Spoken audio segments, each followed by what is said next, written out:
Yes, guys, you're now locked in with me, the man, the myth, the legend, the one and only Eldris and my co-host, everyone's favourite, Mason Fox. Yeah, man, right now you're locked into Not Fit for Sports. Basically just where two intellectual guys get together, talk about the sports that we love. But today, Mason, please. Today, I'm angry today. I'm annoyed. I'm pissed off. Keep going. And I'm embarrassed, if I'm honest with you. Embarrassed? Embarrassed. That's the word I would ask. That's the word. Egregious behaviour from Manchester United. That's the word. That's the word of the day today. Egregious. And what does that mean for the viewers at home? I don't know. Like embarrassing. I was just bad. You're trying to sound intellectual. I'm trying to sound intellectual. That's fair. That's fair. But whatever United did this last week has been shambolic. Yeah, I mean, we've kind of had our time to kind of go away, reflect.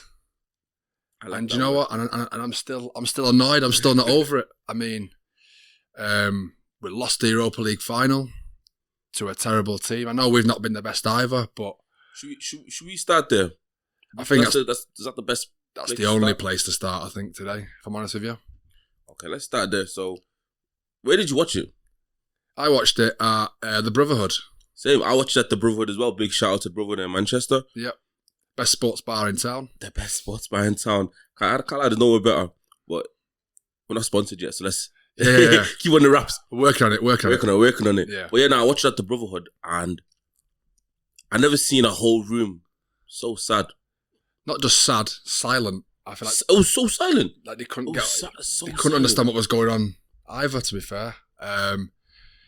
I mean, we knew it was going to be a little bit of a terrible final, let's say, because the two teams that were there have been quite shocking all year. Yeah. So I think I kind of expected for me the game to be kind of like a 0-0 all the way till the end, and it was going to be decided on penalties. Instead, it was worse. It was even. I was not expecting any of that to happen. I don't even count that as a goal. Like, it's not even a goal. Like, it's just I'd rather concede to a penalty than the way we conceded. It's just so sluggish. Yeah. Like, is this what it boils down to? Like, I think that just sums up our season, that goal, to be honest with you. I think that just sums up what we've been doing all year, just conceding terrible goals. But then, if you look at the stats from the game, we dominated. We dominated the whole game. I do see why, obviously, it did look like that way, because I thought whoever scored that first goal, regardless, yeah, we're just gonna go in the defense. Yeah, park the bus and defend for the rest of the game. I think the thing that annoys me the most is the fact that, like, the manager, Spurs manager Ange, he's now not gonna get sacked. No, he's somehow, I don't know when he said this, when he was like, I don't usually win things, I always win things, and he had to just go and prove it against United. Like, he didn't prove it against Leon. No, he had to go and prove it against United. I think that's even, like, that's a bit more of a dagger in the heart. Like. Yeah, his quote was something along the lines of, like, I never win anything in my first season. It's always my second season I win something. And then he went and won that. So it's like, yeah, it's a bit of a... Like, let's look. Let me run down some stats here on this game. Yeah. Just to show you why the anger is, warranted. 16 shots for United. Can you guess how many shots Spurs had the whole game? 3. They had 3 shots. Yes. They had 3 shots. I've been staring at these stats. You looked at the stats already? For days, dumbfounded by how we have not scored a goal or... Flabbergasted. Yeah. Yeah. 16 shots to 3 shots. They had 1 shot on target. Yeah. The goal. Was that even a shot? How I don't know how we classing that as a shot. It literally, like, I thought it was own goal. Why is it not classed as an own goal? I think because as long as there's an attempt to have the shot on target, or that's where the ball's direction or trajectory is going, I think they class that as a shot on target. Yeah, but was even going on? I don't. Like, looked like he missed it. It was going to be a handball anyways. Yeah. And then obviously, Onana again. You was right in your first statement from the first episode. I told you, I do not like this goalkeeper. Yeah. I do not like this goalkeeper. And I feel like he should be one of the people who, gets his little summer move. And I know for a fact, once he gets a summer move, he's going to then become the world's best goalkeeper. Well, there's a big hope, especially from my side, that now that Ten Hag's become the new manager over at Bayer Leverkusen, I'm hoping he comes and raids us and gets some of his boys back to go and join him over there, because I've been more than ecstatic to pay for the flights. Oh, yeah, take him. Yeah, take these guys. Yeah. You can take Højlund. Yeah. Take Højlund. He, oh, God. I'm trying to like keep the will. Yeah, I'm trying to keep the will to be a United fan. Yeah. Yeah. But I don't think I can do it with Højlund. I just can't. No. We were comparing Højlund with Haaland. And that doesn't make sense to me. Don't ever put them in the same sentence ever again. It doesn't make sense. It actually hurts my heart. No. It breaks my heart, Like, we're actually comparing these two. We're comparing Højlund. I don't even know what he does. Can you tell me what he does? I can't. If I'm honest with you, I can't. I mean... Because the only thing I know is that there's that guy that looks like him, the impersonator that sings. Yeah, I've seen him. Yeah. That's the only good thing about Haaland is that... I think I'd rather play him, to be honest with you. Rather play the fake Haaland. The fake Højlund. Yeah. But nah, literally, 16 shots to 3, 6 shots on target to 1, which wasn't really a shot on target. 74% possession. I told you, dominated. Again, it's just... 74% possession. We had 514 passes compared to the 184. What was we doing this whole game? What was... I was watching it, but I don't know what we were doing. We're passing in our own half. We're passing side to side. We're just not clinical enough going forward, and that has been our issue all season, if I'm honest with you. And it's painful because, like, I don't know where we go from here. Like, where do we go? Because I know a lot of players are gonna have to leave. Like, let's start off with the main one, Garnacho. He's out of the door. Yeah, I think he's out the door. Do you think that's true? I think that's 100% true. I think he'll be going. I think he'll be leaving. Do you think what they're saying that Ruben said? Do you think that's true? You better pray. You better pray another club onto you. It just seems too harsh to be true that you'd say that in front of someone, especially in front of the whole team as well. But you got a deep. They have just lost the finals. He's gone and been a little prick about it. Yeah, and he's already got pressure. He's already got so much pressure on him. Yeah, he's saying statements like, "If the United board want me away now, I will leave no compensation." That's a lie. You're gonna take the compensation. There's no way anyone's going to just leave and be like, yeah, no compensation. Ten Hag took his compensation, do you know what I'm saying? Oh, yeah, 100%. I think he's still getting paid now while he's at Leverkusen, I'm pretty sure. So we can't even let Ruben go, because then you have to pay him off 20 million. That's a player. I don't want to see Ruben go. I think we've got a good manager. I think we've got a good manager there. I disagree. No. Because I know you were saying before, when Ruben went to Sporting, yeah. When he's at Sporting, obviously, he got rid of, 20-odd players. 20-odd players that for a make season. his own team. Yeah. But you can't do that when you come to United. We don't have... Like, right now, I don't think I have the time for that no more. No. I don't have the time for a rebuild again. I don't have time for a hope. I think to get the potential we need to get out of Amorim, I think that's exactly what we need. We need to go away, sell a load of players that we don't need anymore, get a load of big wages off the books, and then start to let him build his team. Because don't forget, he inherited his team at the end of last year. It wasn't none of them players of his. The only player from this team now that's his after January was Dog, who was the only one he signed. Yeah, and he's good, He looks good. He looks good. Looks good. A little bit raw talent, but I mean, he's still young, innit? Oh, young enough to be good. Good enough, but like I say, he just needs a bit more time than half a season. I think a full summer, and I think he'll be ready to go for the new season, 100%. Because now we need a striker. Yep. It doesn't look like we're gonna get a striker. Just by the looks of it, it just looks like we're not gonna get a striker. Is Cunha, is he a striker?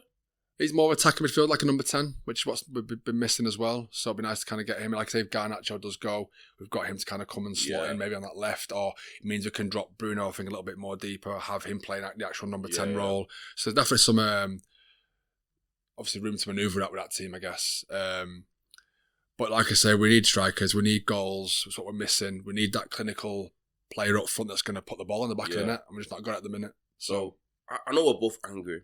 Yeah.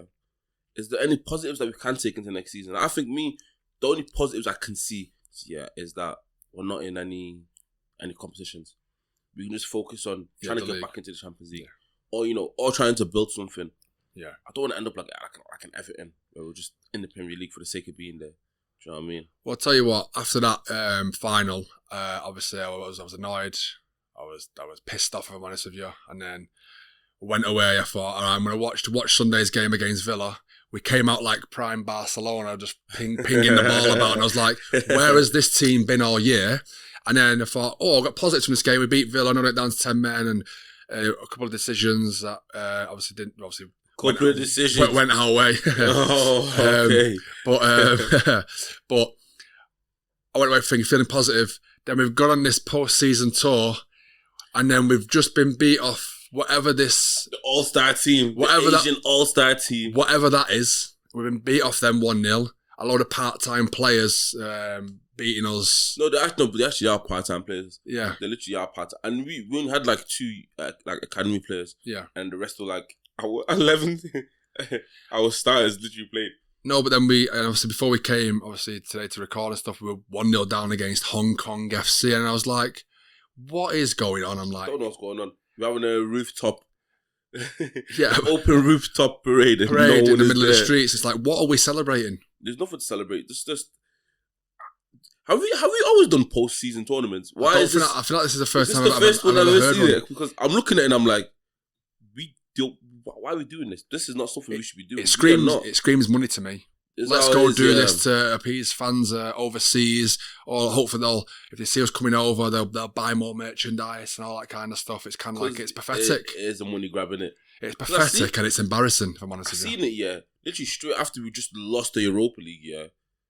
And I'm like, yeah, these guys go to Malaysia. I was like, what is going there for? You need to get back. You need to get back to the drawing board and start again, go again. Like even now, look at that.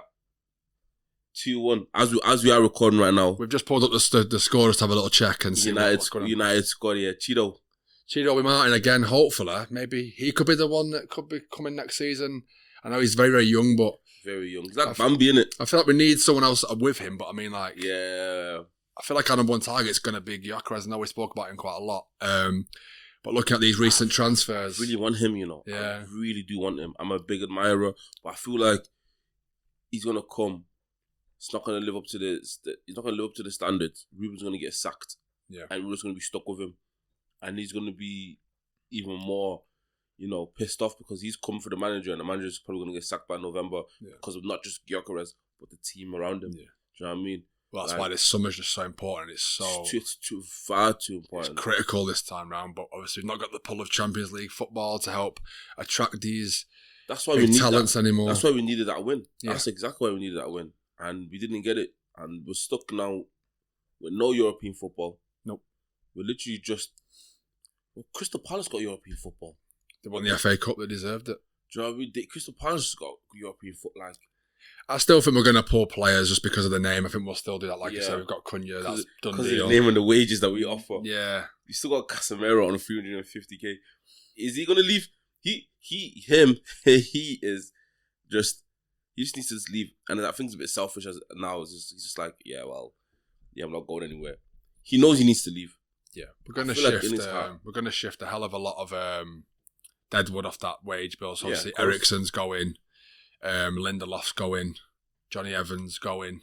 Yeah, but Johnny Evans wasn't really an issue. No, but I bet he's on about 85 to 90 grand a week. Probably, I bet. Yeah. So I mean, these wages need to be shifted off the books. So. I feel like we'll get rid of about 10 players, I think. Yeah, I think Bruno goes. Bruno had that 100 million for Bruno Fernandes. He needs to go. I'm taking 100 million. I'm not even doing no negotiation. No, just take him. I'll even walk with him to the airport. You know what it was like? You ever seen the new FIFA cuts when you sell a player, the owners are walking out with the players and that. It's like safe. Is that what you're going to do? That's what I will do with Bruno, because as much as I love him and how much he's like saved us a couple of times and he's been our best players for the last five years, I just feel like 100 million right now for us will probably benefit us than hurt us. Do you know what I mean? I'd see two sides of it myself, because I feel like we definitely need money, because I don't think we've got too much to spend, but I do feel like you don't really want to sell your best players, but he is 30 years old now. If we can get 100 million for him, is it worth shipping him off? It probably does make sense, but I'm just a big believer of not kind of selling your best players. And with the players out there that we can go and sign, are we going to get rid of Fernandes and sign anyone near that kind of quality? That caliber, yeah. that's not ready to go right away. We might have some good potential, but look at our potential future kind of high potential players have turned out terrible. So I kind of don't trust that process of what we're doing. I mean, yeah, it's a tough one, that one. But the process is there. I mean, it's going to be a tough transfer season. Real Madrid's already signed Trent. They announced it today. Did you see that? Yeah, they've paid 10 million to get him early. They get him in early, yeah. They literally, because they can just do that.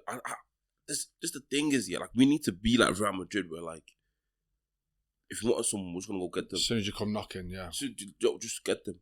This whole, hey, let's see how much do you really want? I don't understand, why is it when we sign players, it's like the numbers are inflated. Everyone just inflates the number when it comes to United. I told you, it's like United tax. I told you. Is that what it is? Time, yeah. Man United tax. You see us come in and it's like, yeah, we can fleece these for X amount of money more than what we'd sell them for someone else. So, I think now, I feel like there's a big turning point in the Premier League now. Because now that, there's 6 teams in the Champions League. Is it 6 teams? Oh, yeah, there's 6 teams in the Champions League. So you got Liverpool, Arsenal, City, Newcastle, and Spurs. And Chelsea, there you go. 6, yeah. So you got 6 teams in the Champions League. Now, these 6 teams, they're going to have a big summer. City, they need to get back to where they were fast. They've not got Kevin De Bruyne anymore. Who are they even in rumour to even sign? They don't even really signing players like that no more, do they? Who? City. They've been linked to what I've seen. Obviously, I'm keeping up with all these transfer stories as much as I can, just to have obviously big things to talk about. They went in for Florian Wirtz, who looks like he's going to be going to Liverpool now. Yeah. They went in for him, but they said the package was too expensive. So it'd be just to see kind of. I know Liverpool's first bid for him was 100 million. Ooh. Wirtz first bid. No news if that's been accepted or not. Their second, because they didn't want to pay that for Wirtz, their second targets are now Morgan Gibbs-White from Forest. I like that. I seen City were linked with them, yeah. And Rayan Cherki from Lyon, because his release clause is like 21 million. But they're interested in him, so someone needs to take him. Yeah, someone needs to take Cherki. I was kind of hoping he'd come to us, but I feel like if City's coming in and obviously wanting to get him, I'm sure he's going to want to say yes to that. Want to say yes. He obviously got Champions League football. Yeah. Do you see Spurs do anything? What did I see the other day? They were linked with Leroy Sané. What's your thoughts on that? No way. Yeah, Leroy Sané. Yeah. To Spurs? To Spurs, yeah. I don't know if that I feel like that's a good move. Yeah, but how old is Sané? He's like 27. Is he? I feel like he's a bit older than that now. No. I feel like Leroy Sané is probably like 27, 28. Sané is 29. Oh, fair. That's not bad. He's still not bad. Young, he's in his prime now. He's in the prime. Still in his prime. Obviously, he's changing that, and he's still rapid. Do you get me? And he should go and walk in that team pretty much. But he'll go and walk in. Yeah, 100%. Wow, that's not a bad signing to be fair. Well, it's a link. It's not like I've seen it like on the. But then Spurs are Spurs out there, so their owner's quite tight when it comes to spending the big dollars. I think so. Scribbling. Yeah, but they love it though. But they're in the same situation as us. If they don't spend and improve that team, they're going to be embarrassed in the Champions League, and then they're going to not be finishing any better in the league as well. So they're going to have to go out and spend. They're going to have to spend money. But it's interesting to see where they spend their money, I guess. So, and then obviously on the other side of London, you got Chelsea in the lap. The Lap's agreed deal, 30 million release clause to go there. I'd have loved him at United, Premier League proven. Big, strong, physical player. So, with the lap going, obviously, if he does go to Chelsea, obviously, what have you got now? You got Cole Palmer.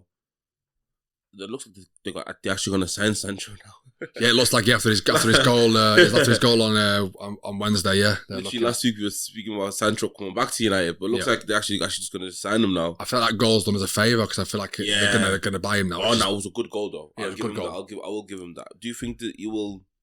Do you think he'll be back? Do you think he'll come back slowly to his form?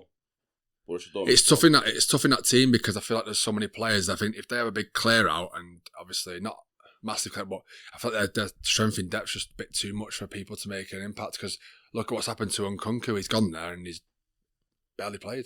Yeah, but he was a weird one. He came in, he was already injured. Yeah, I mean, I think it's always tough when you come somewhere and you're already injured. Yeah, there's no. I feel like you have to then, twice. You have to work twice as hard. I think he was never going to get back to it. Well, he only played mostly Conference League games. And I don't think he was really that cut out for the Premier League for the physicality. It's different to the Bundesliga. Some players aren't. They just don't. They're good in them kind of leagues when they come over to the Premier League, and it's just too physical for some of these players. That's why I think they shine in the other leagues where it's not that intense. That physical, yeah. Obviously, other leagues as well.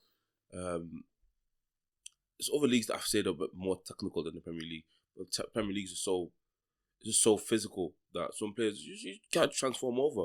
But when they do, then it's amazing. Because when you see Haaland come from the Bundesliga, first season at City, he's just walked the league. He's like, yeah, this is my league basically. And unfortunately, he had loads of injuries this season, which affected him doing what he normally does. But to still finish 21 goals, and he was injured half the season. Yeah, I feel like he's coming back next season with a vengeance. Yeah, 100%. And then City linked with Reindeers. Is that his name? Yeah, from AC Milan. From AC Milan. Yeah. Reindeers. I think that's like it. I knew you'd butcher that name, but that's quite funny. Yeah, Reindeers. I tried. But United, again, Bruno Fernandes, Ali Lal. United want to sign Mastuoniono.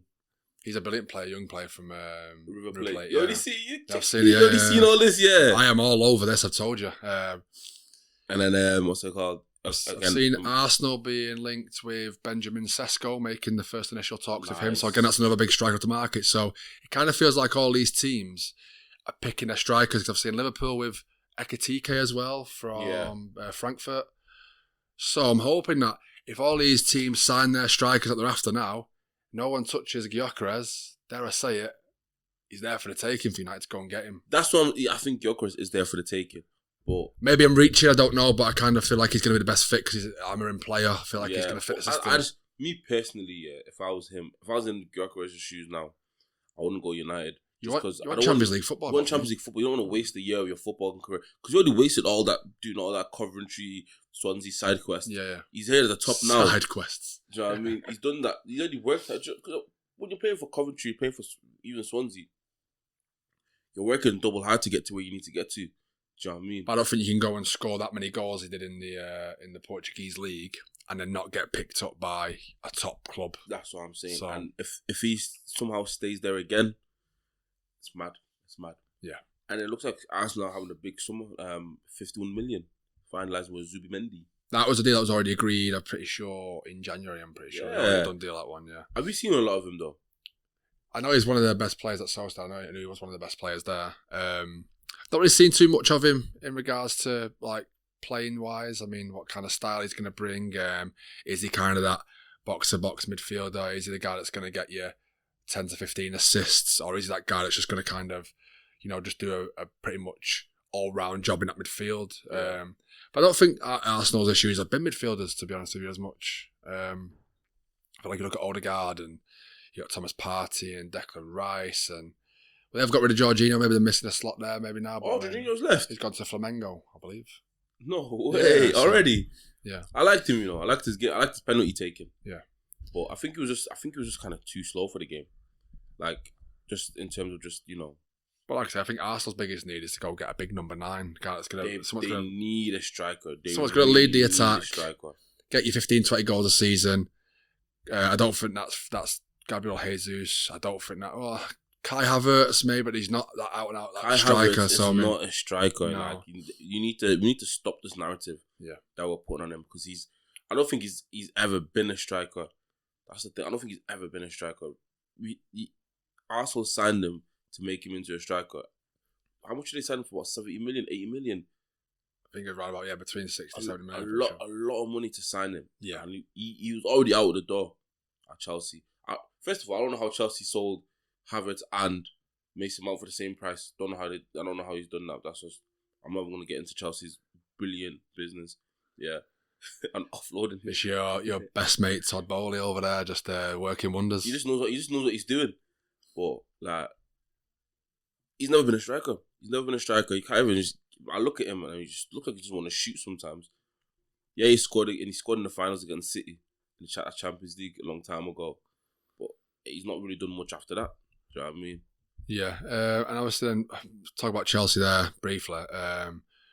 What does kind of their somewhat like? Obviously they've signed the lap and stuff. They look like a really good team, like starting to gel now. Obviously from the game on Wednesday, They deservedly won the Conference League. They were down 1-0. They were terrible in the first half, and then I don't know what happened in the second half. I feel like I feel like Cole Palmer finally found where he was again on the football pitch. Yeah, remember who he was. Yeah, and was like, all right, yeah, I'm still playing football. Let's actually get stuck in here. And then he turned himself into, like, obviously, man of the match performance by the end of the game.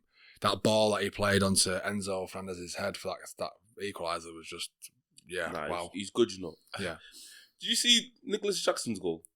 Yeah, I feel like he didn't header it. No, he chested it. He shouldered it. Yeah. He tried to header it. Yeah. He's that much of a. I think he's a bad striker, you know.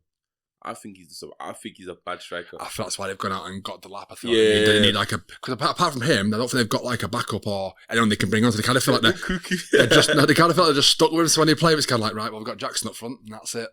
Yeah, but I don't know what's like. He misses like 4 chances before he scores that 1 goal. Yeah, and then that goal when he scored, like I was like, yo, how the hell did he score that? He literally went into header it and completely missed it with his head. It's like he's. I mean, it's a no-go. Yeah. But if Haaland was doing that, I'd love it. But I mean, he's just not even doing that. Yeah, so, but Haaland don't get himself in positions like that.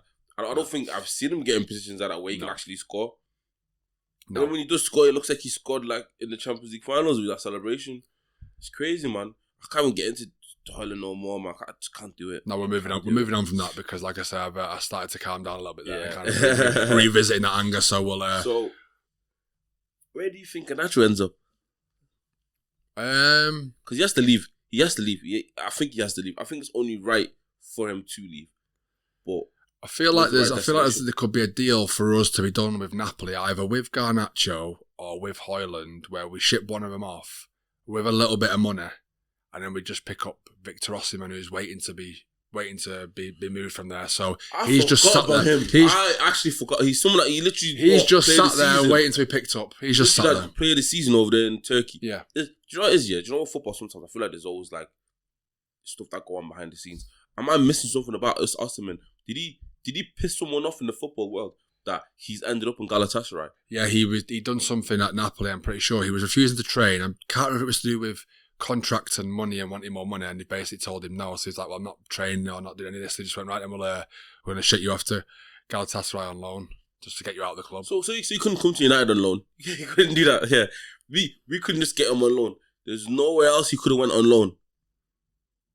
Like, do you understand what I'm trying to say though? You 100% get it. Right? Yeah. Like, how is it that a top striker, one of the best, like I say, top 5 strikers in the world right now, how does a player like him end up? And this is no disrespect to Galatasaray or the Turkish league. How does someone of that caliber end up outside the top 5 European, like top 5 league? I feel like people look at that kind of attitude and stuff like that, like kind of, I'm refusing to train because of this. They kind of see that kind of attitude. It's bad for the dressing room, and United had too much of that already in regards to like bad attitudes. And obviously when Ten Hag was there, like players like Rashford and that kind of stuff, like, you know, kind of determining when they're going to turn up for training and going out nights before and all that. It's like professionalism that we're trying to build at the club, and maybe that's what he needed, to be shipped off to somewhere where, with Jose Mourinho, you ain't going to take any of that, I guess. So, no, Jose Mourinho. Is that Jose Mourinho? Nah, some other guy. Oh, no, I'm thinking of Fenerbahce. Yeah, ignore me. Galatasaray's got a whole different guy. Ignore me. That league over there, the most controversial league I've ever seen. They definitely match fix like 100%. They love a good match fix in Turkey, you know. What did I see the other day? One of the matches won last season or something. Like kind of like players refusing to come back on their pitch and all this. They love controversy. That Muslera taking a penalty against Fenerbahce. I think it was Fenerbahce took a penalty against the last game of the season. Oh yeah, I think I did see that actually. Yeah. Goalkeeper was like, go on, let me get up there. Someone's had like a lot of money on him to score a goal or something. Yeah, but imagine imagine you put a $5 on a goalkeeper to score. Bro, the returns on that, I think the betting company would actually probably like say, nah, you're not holding on to this money. We need to hold an investigation. Yeah, 100%. 100%. Or just spend all the betting before you even get a chance to put it on. Isn't it? Yeah. That's crazy, yo. Yeah. But back to Osimhen. Osimhen's back on Napoli now. I feel like I still take him at United. I feel like we need proven. We need a goal scorer. We need a clinical finisher. We need someone that's just gonna. I think it changed the culture. You know, if we can get Osimhen in, I feel like that will change. That will change how we look at things, how we look at our season. Because then we've got a striker. We've got someone who I believe is better than Højlund, who's proven talent. You know, 100%. he plays against. He's a big game player. Do you know what I mean? Yeah. If you can get obviously Garnacho off and bring in Osimhen, it's amazing. Obviously Cunha coming in. I think I'd like to see Mbeumo as well at United. I know you said you're not really too keen on him as a.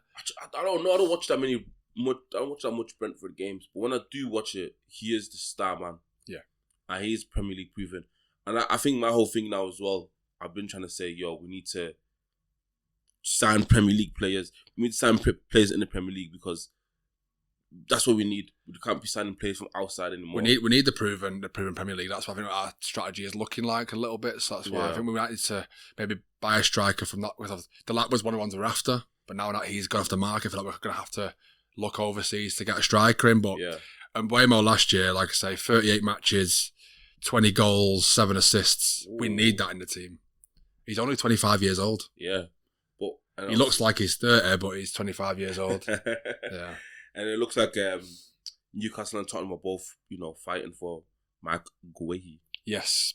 I think he's a quality defender, I'm pretty sure Newcastle were linked to him in the last window as well. Yeah. And never got a deal done in the end. So I mean, with Crystal Palace now in the Europa League, do you think their stock rises now? Do you think they can, kind of make that a push for, better players? I think they just had a bit of a terrible start to the season last year, which stopped them kind of pushing on to kind of get that automatic kind of European football. Yeah. I feel like them winning the FA Cup and getting Europa League is going to be massive in their quest to kind of keep hold of all their best players. Yeah. So you've got Eze there, Mateta, Adam Wharton in midfield. You've got, Gueye as well. You've got all these good players out there. Probably without any European football, probably going to get picked off by some of these bigger teams. I think they might have lost Eze. They might still, but I feel like having some sort of European football does kind of give them that bit more to kind of keep hold of these players, I guess. So, and then the big one. Where does Jack Grealish go? Yes, I feel like he's going to be leaving. I mean, I won't not rule out a return to Aston Villa. Really? Yeah, I think so. Makes sense. Aston Villa, they just missed out on Champions League because that goal. That was definitely a goal. It was 100% goal. 100% a goal. I've never seen more of a goal than that.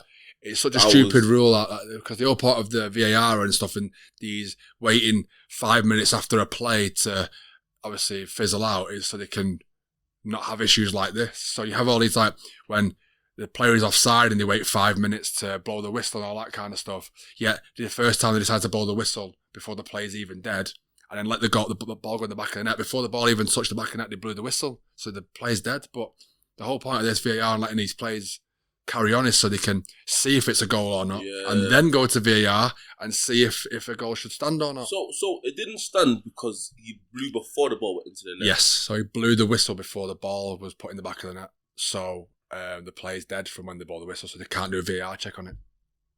Big shout out to Joshua, because I'm surprised he not had a heart attack, man. Yeah, we had an agreement this week just to kind of not talk about that, to be fair. So yeah. And I agreed because I mean, I didn't want to talk about Wednesday, and he didn't want to talk about Sunday, so it kind of made sense. So that's perfect. So you're not going to rule out a move back to Villa? No, I think it's definitely on the cards. Oh, what's that guy? What's his name? There was a guy on Sky Sports here. I was going to say Andy Gray, but I feel like he already got sacked from there. Yeah. We'll talk about him. The guy on Sky Sports, he said, obviously with United missing out on Champions League, that kind of rules out Jack Grealish coming to United. Was he ever going to go to United? Because obviously he's got a house he has a house in Manchester. He's built his life around Manchester.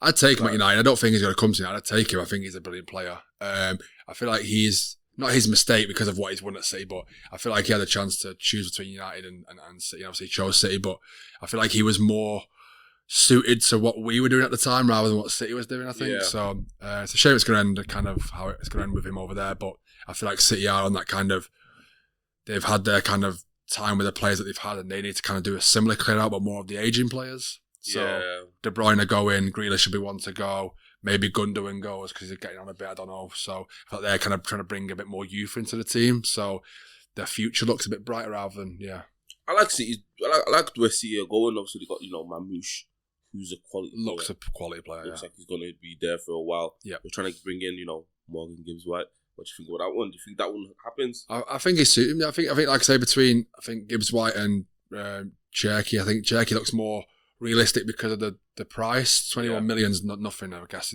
especially in this market. Definitely not. So I think Gibbs White probably looking to probably cost you about 55, 60 million. Yeah, but not probably even more actually, because I'm pretty sure they paid that much for him. Well, obviously, having Gibbs White in does not hit a quarter, the English player quarter with him being in there.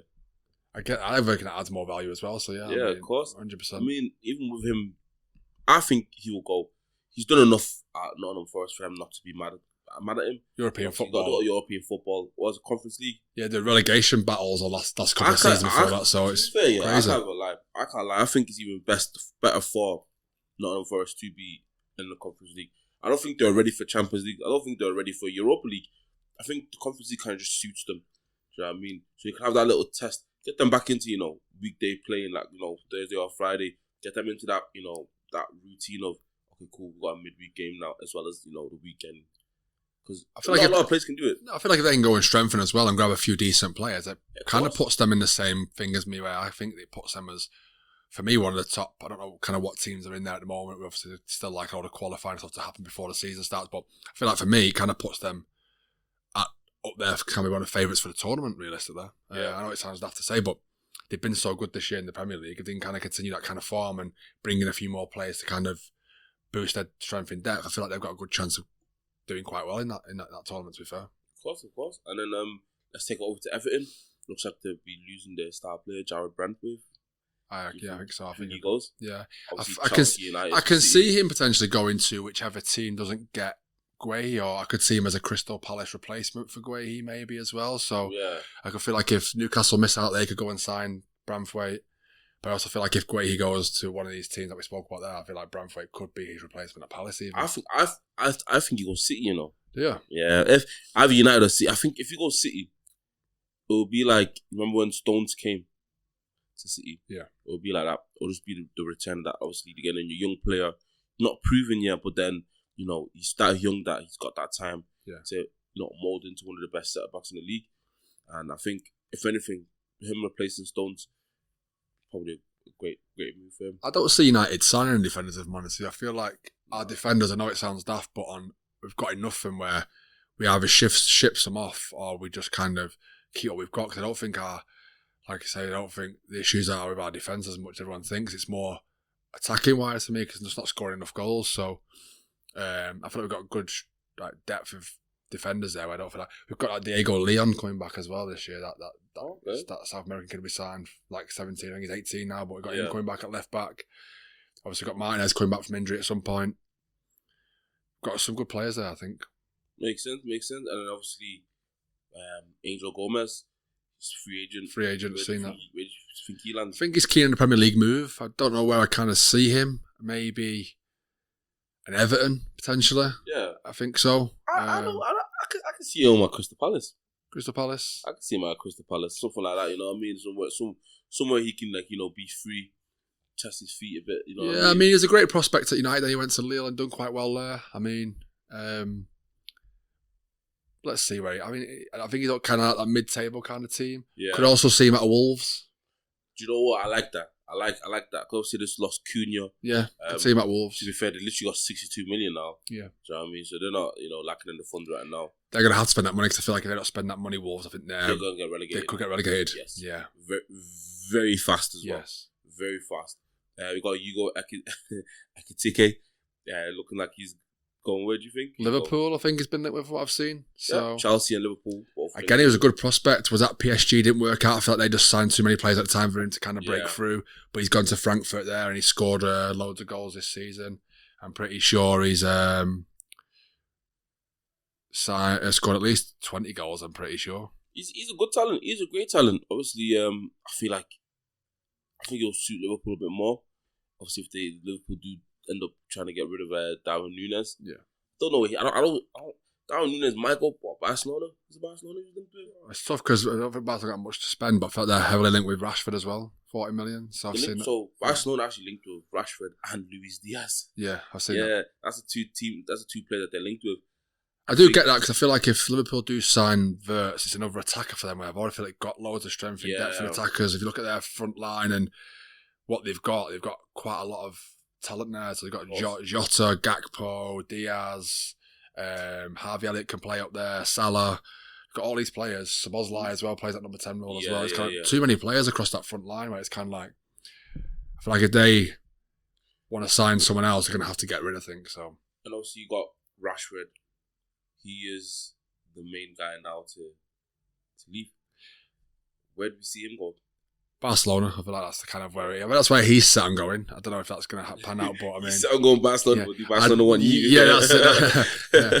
Away from that, not really too sure, but I feel like we can get a lot of funds from all some of these players that we can sell. And so we feel like we sell Rashford, we sell Sancho for 25 million. Let's say we get rid of Garnacho for a decent price, and then Fernandes. You're probably talking all of them players alone if we do sell all them. Probably looking at 200 million plus there to go and spend on whoever we want, really. That's so what I mean. And I feel like they're the kind of players we need gone. I'm not too much of a big fan of letting Rashford go, but maybe he is the best player to go. I think it may be time for him to, just to switch it up as well for himself. Do you know what I mean? I want him to be the best version of himself. I don't think he can be the best version of himself at United. No. The next player we've got Jeremy Frimpong signed with Liverpool. Yes. That's a great signing for Liverpool. It's nice to, like I say, because I always spoke about what kind of Arne Slot would look to do with his team. He didn't really sign him when he first joined. It's kind of nice to see these players that he's linked with and how he's going to build this team. So if he signs Wirtz, they sign Frimpong with how he done deal, they're pretty much 90% done on the Kirkes deal from Bournemouth. Yes. So that's another one.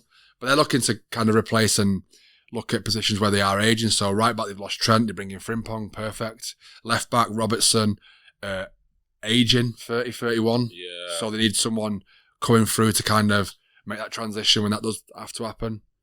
Wirtz is just one of them players that if he comes available, you've got to sign him. He's just a big talent. He's a big talent. He's got next up. And then before we even wrap up, we've got 2 more players left. Let's jump straight over to so Kyle Walker, Raheem Sterling. We do 2 of them in one. Where do you think they lay now? Like Kyle Walker's back at City. Yeah. Do you think he stays at City? Do you think they leave? I can see both of them players going to the Italian league. Yeah. In some capacity. Maybe to the same team, both of them. I don't really know. If not, they'll probably obviously go to different teams. I feel like AC Milan's always that kind of prime destination for all these players. Like you've seen Ruben Loftus-Cheek go over there do well. Christian Pulisic has gone over there and done quite well. So. And then Sterling, do you think Sterling can have that late revival of his career? Tough to say, I could probably see him at I'll say Crystal Palace Stadium, but if they did lose someone like Eze, it'd be good to go there, maybe. I don't think they lose Eze, not this season anyways. Nah. Maybe next season. Or has Sterling fell off too much where he's probably looking at the teams that are coming up potentially? No, I don't think. No, he's not fell off that much. No, do you not think so? Can't go to a newly promoted side like a Leeds or something. That's him at Leeds. No, nah. I feel like if anything, we'll try to stay in London. Okay. So probably Crystal Palace probably be a good spot for him. Tottenham, dare I say it? That's not a bad move. That's not a bad move. Because they're going to need some strength in depth because they're going to be playing all these tournaments. So that it could be. That actually could work. And then the last one I wanted to touch on now as well. Kobe Mainoo. It's tough, because I watched that first game that we played in this postseason, so I'm not going to touch on the result again because that would get me mad. But did you watch Sekou Kone midfield? No, I didn't. He looks brilliant. I feel like he could be coming in and starting for us, or even midway through the season. I feel like he's got a starting place in that team. Same way Mainoo came in, he looks brilliant, composing the ball, passing, moving. It's one of our academy players, yeah. Yeah, well, it's one of the players that we brought in for we've obviously been going and doing all these little deals for all these 17-year-olds for $1 million, and obviously in the long run we're hoping that does pay off. Obviously got Chido Martin was one we got from Arsenal, Aidan Heaven we got from Arsenal, obviously Kone's son we got from a different team. We paid $1 million for him. He's only was 17. So if we want to ship Mainoo off because he's asking for too much wage or whatever else, then I feel like we've got enough coming through to kind of let that happen. But I feel like we need to keep hold of these players. I think I don't think Mainoo's one to chip off. So you don't want to? I don't think I get rid of Mainoo. No, I don't think so. I think personally, for him to grow, he kind of does need to go. Just obviously, I'm just see me. Yeah, I'm more of a let these boys go and shine. You know what I mean? So for me, I think it would be great for United because obviously the PSR. In terms of obviously homegrown players, it's just straight profit. Yeah. Him and Garnacho, we're going to get a straight profit off them. It kind of brings us back to where we need to be. wouldn't be good to see him go, but it'd be great for him as an individual for where he wants to be in his career. Yeah. I think it's probably best now to go somewhere else. I do feel like United kind of confused with what his best position is. I feel like when you watch it, it's kind of like they like him to be a bit more further up the pitch than they kind of like, they say he hasn't got the legs to be getting up and down the pitch. So it's kind of like, I don't really know where he kind of stands with what his best position is. Yeah. So it's kind of tough with that one, really. So like Mainu, he came burst on the scene, was really good. Obviously he's England call-up, and I kind of feel like he's not been the same player this season whatsoever. But I can say that about a lot of them players, I guess. But these things happen. Well, it's football, yeah. But yeah, that's not fit for sports. Again, two intellectual guys talking for the last 45 minutes about football. Yeah, mainly United. Pretty much. Yeah. And for me, I had to touch on that today. I feel like it was just kind of had to get so much off my chest. Yeah, it needed to go out. I feel a lot better. I feel like it's more like a therapy session than it is anything else. I do feel better. So much better. I got my frustration out. Yeah. Yeah. Yes, I'm still a United fan. That's not changing. I'm on the fence. I'm on the fence. I might have to look at one of them fan loans you spoke about. Yeah, to be fair. If it doesn't change and we don't get the sum that we want, I might have to look into one of them, to be fair. That's not fit for sports with me. Eldris Tiller, co-host. Mason Fox. See you next time. Peace.